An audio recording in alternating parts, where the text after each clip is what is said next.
www.congofrance.com. Même mon pao a serranaé et là où ça l'a dit que mon pao a qui n'a parqué parce que et comment que ba pesi mbongo et pas un artiste moko boy poyi a senga nyongwana mon pao voulait quand même comprendre nyongwana defelango wapi a défendre mon colonini pour foot.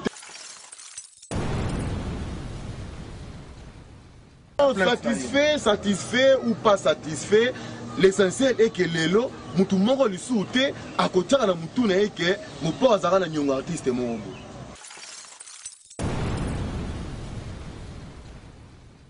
Kofi Olomide l'album ne sera succès à faire la promotion l'album ne makasi parce que yemoko a pirater l'album ne. Omoni est-ce que parce qu'il y en a yo kana bien na mutu ende fala tika bongo. Il faut telle paix oh et nini. Non mais na lobby mais basa na vie basa la justice pourquoi? France.com site ya tolo masolo danger masolo kitoko. Voilà, très chers internautes, merci encore de me recevoir chez vous, hein, sans permission, ça fait plaisir parce que vous renouvelez chaque fois votre confiance sur www.congofrance.com et vous tous qui aimez bien sûr Franck Stéma et votre humble serviteur. Je suis venu encore chez vous avec un autre invité, bien sûr, qui va essayer un peu de nous parler concernant l'actualité. Vous voyez bien, vous allez au Kangamé à Sankara, laissez-moi passer, Napoto, Namokini Mobimamère. Je vous avoue que Sankara de Kunta Koloba en duplex, na Congo France, mais tout boire une politique à dépôt des mesures. Tout ça parti prité ni complaisance. C'est-à-dire que tout ça, nous sommes au milieu du village. Voilà, je suis venu chercher encore. J'ai voulu avoir Kofi Olomide, na souki na yeka na téléphone, mais attendez quand même, na respect presse, na respect la biso bandeko na bino, donc attendez un communicateur na yé. Qui s'appelle bien sûr Ronsa Ngoma, que je vais déjà recevoir sur ce plateau. J'ai dit bonjour et bienvenue Ronsa Ngoma. Bonjour Franck Stéma et merci beaucoup. Merci de me recevoir. Voilà, chez toi. Également merci d'être venu parce que Bandeko Béni a besoin d'informations. Déjà, tout ça qui n'a eu, si on a les bêta, alors il faut nous ressemble les Alaki, Sankara, quitté la Bangoye, Sankara Bimi Naye, Mi Bakanisa Okene Makala. Mais Sankara Otokoloba que voilà nous serons les acquis nango azaki innocent na kufunda ma nyonso Kofi Olomide funda ki yolo ko sa communicateur Kofi Olomide qui a Kofi central bandu botala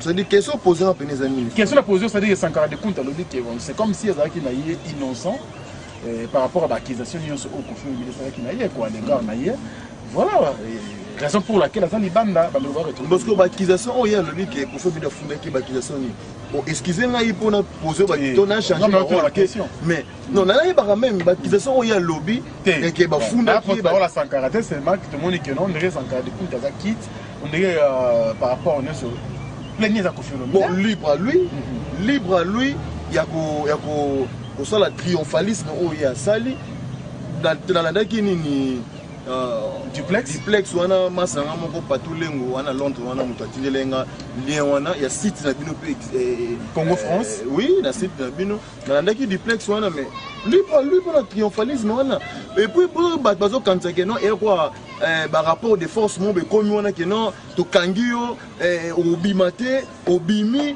non et un rapport de force té et ndaki mutu na mutalingi a retrouver ni dignité na ye Mouta retrouver respect naie au moins parce que ngana minute na zabo ce n'est pas parce que toyoka na yo Frank ndeko le na télévision ou n'importe quoi c'est pas parce que ngana toyoka na ngana le na télévision mo ba ke na kutu Frank on a ka PD ce qui se peut na mutu ko porter une plainte à ta même né to solo na yo bien au moins ou est bien artiste moko dans temps un peu comme on a été bana ko solo pe bien na mon pao mais na émission alors que non Kofi Olomide l'album ne sera succès à faire la promotion l'album ne makasi parce que yemoko a pirater l'album ne au moins est-ce que parce qu'il y en a yo kana bien na mutu ende fala tika bongo il faut telle paix oh et nini non mais na lobby mais basa na vie basa la justice pourquoi basa la justice pourquoi je pense que ce qui est là tout à comprendre que justice est zalaka to comme on a sens il y a mesure derrière le la télévision au moins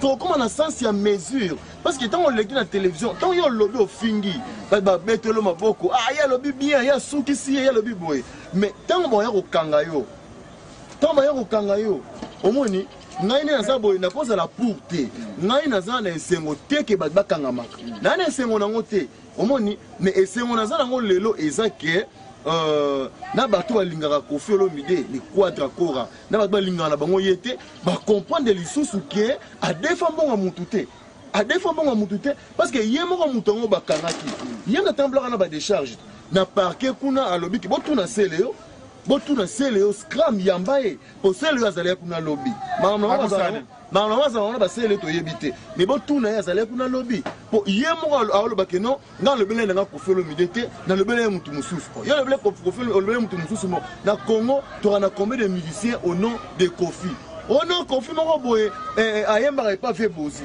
Oh, fait bozi dans la musique comme Koffi. C'est-à-dire la contradiction moko et comment qu'il le voit théâtre.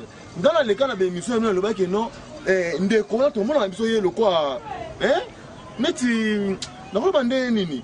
C'est-à-dire ça na ba stress ye na ye lobby na déstressé yo ce qui na. Donc makamune ngana yo kana oseka.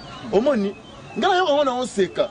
Mais mon pao a serranaé et là où ça la qui que mon pao a qui n'a parqué parce que et comment qui que ma PC mbongo et pas un artiste mon boy pour y a senga nyongwana mon pao voulait quand même comprendre nyongwana défelango wapi à défendre mon colonie ou fouta mais malheureusement Koffi Olomide satisfait par rapport à justice et 5000 euros par rapport il y a bon satisfait ou pas satisfait.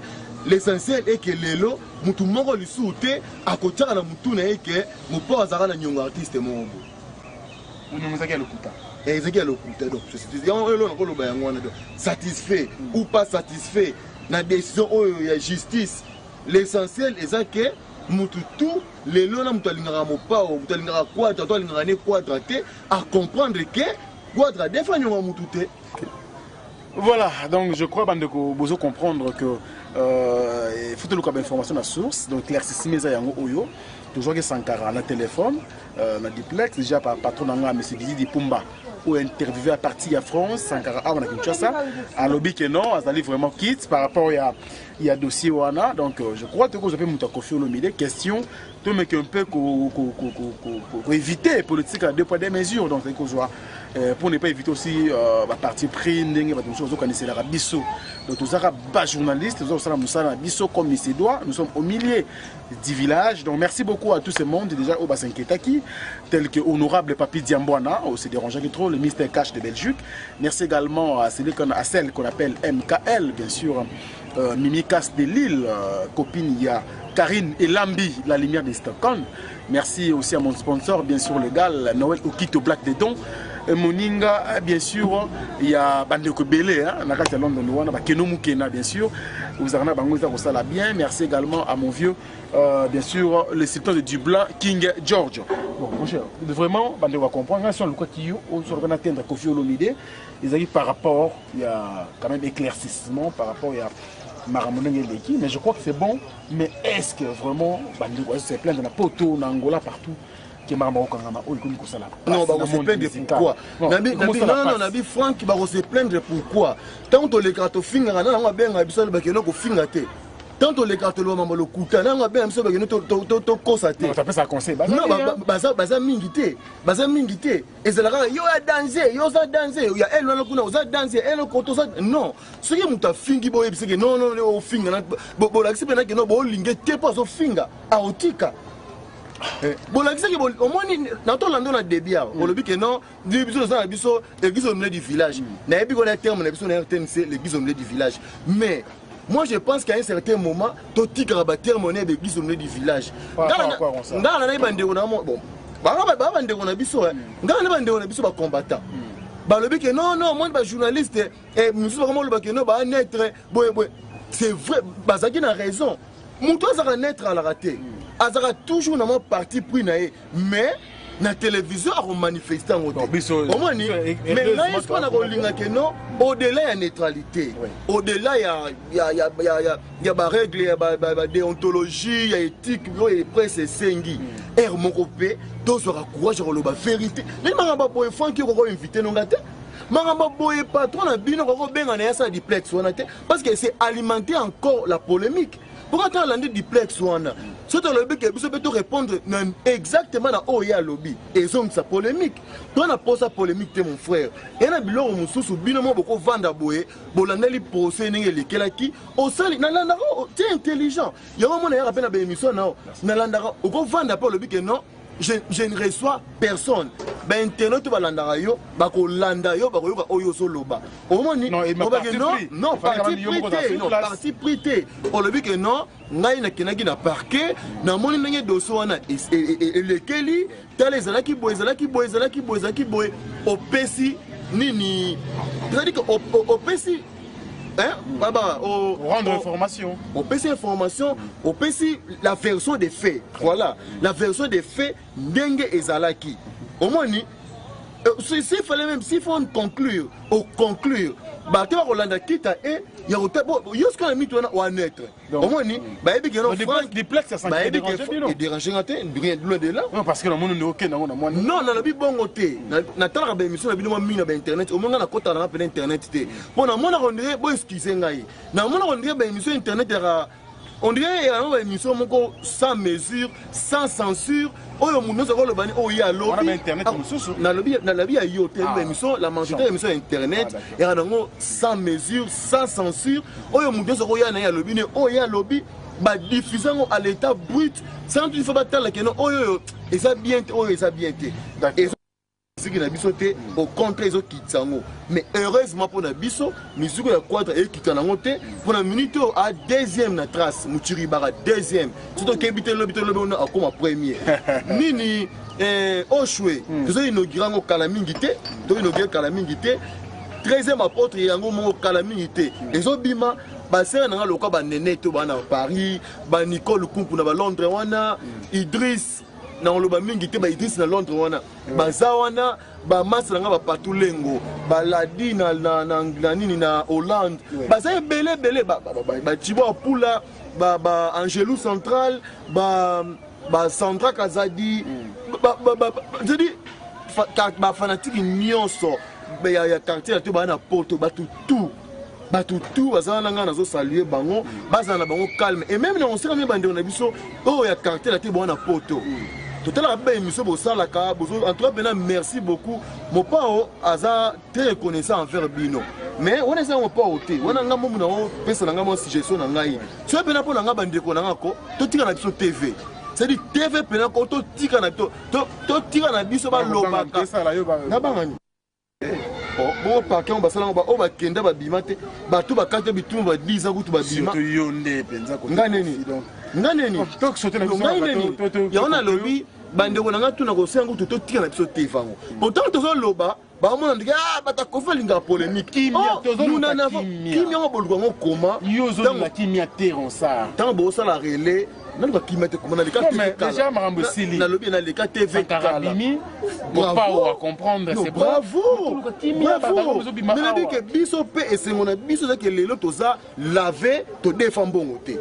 mon pas à défendre bon côté on a lavé c'est tout on va pas rester là en sangoma on va conclure talibiso merci du tout talibiso ceux qui vont moni absence d'émission de télévision tant pour information ils en ont côté ba on va koleka ba lobaka na bango lokata mususu ba tiraka moi peine bango na koleka na ba internet boy ba leka na bango nous n'allons pas passer nous passerons à la télévision dès que nous aurons une information importante à vous donner là nous passerons mais on ne peut pas passer comme ça car pour mon ngai pour au moins moi n'ai avec ce couleur mobutu tozong siga ya kale comme ya sika tozong senga ba bankos alors donc c'est un système on a dans en tout cas merci beaucoup pour na yo ndenge o swingai na yaki na ko tupona lo ba question na oyo poser ngana te na yaki na ngande pona lo bela ke bana poto tu ba oya na décembre a boya pena boye ba ke bien tout en décembre yo kuta inauguration bo atam su bo assister na inauguration ya Kofi Central na singa ba Thibaut Pula ba Sandra Kazani ba Angelou Central ba Peter Luungo en Algérie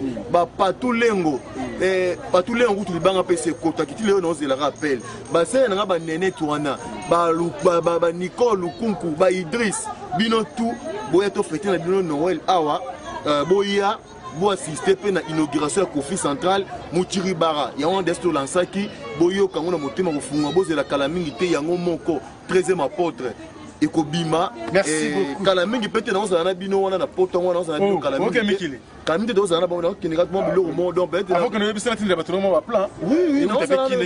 Ya kala te na okende po ka mo ba biloko ka ba Kofi Central wana mais na négociation Kofi Central na ozana nga ya. Na ozana nga. Moi vite fait donc kala mingi na ya wana. Donc c'était merci bon na tout bolandi biso merci beaucoup sous na yo et surtout respect na patron musique congolaise Quadra quoi. Merci beaucoup. Non, monsieur Silit. Voilà, nous sommes vraiment à la fin, mesdames et c'était bien sûr votre humble serviteur Franck Stemai Dissouka qui a reçu pour vous bien sûr le communicateur de Kofi Central, mais également de l'artiste lui-même Kofi Olomide, donc Ronsard Ngoma. Nous sommes arrivés à la fin. Merci à Sandrine Lamartine, promotion Franck Stemai dans Facebook, merci Sandrine Lamartine. Merci également à celui qu'on appelle mon frère qui est bien sûr au niveau bien sûr du Maroc, Evans Tekenge. Aux confrères ex Evans Tekenge, merci beaucoup, merci à mon patron Monsieur Josué Didi Dipumba, mais également celui qu'on appelle Junior Boukson Boukassa en PO et puis MKL c'est l'affection Yoyebi Mimi Casse de Lille Moninga bien sûr Karina et Lambi. Voilà, merci à Eriad. Docteur Ben Saï. Vous êtes docteur, à la fierté, il y a des Congolais dans la foule d'ici, docteur Ben Saï, respect. Le docteur Ben, j'appelle docteur Ben aller dans la 13e apôtre. Azali. Qui te contre merci à Eriad Tupamba. Ça dit que oui tout, merci. Merci également à ce truc, mon l'artiste Facebook. Merci aussi à Master. Ça dit que l'image Oyo, la photo, la fiche, la Master aussi, ma photo boulette. 2015, vos francs c'était sur le Pakistan, sur le Boulara. Donc, Master, j'ai aussi un bureau pour amener ma photo, ma fiche. Donc, pour tout le monde, vous comprenez qu'il y a qui peut me servir au salaire. En tout cas, d'ici là, portez-vous bien. Et puis, décembre, il y a un oyo. Vous pouvez tout ça, on a bino, ma bien. Ceux qui fait francs, c'était le meilleur chroniqueur. Il y a Internet, ce qu'on a poto, et ça logique. Pour 2014, je crois qu'on a frappé tout.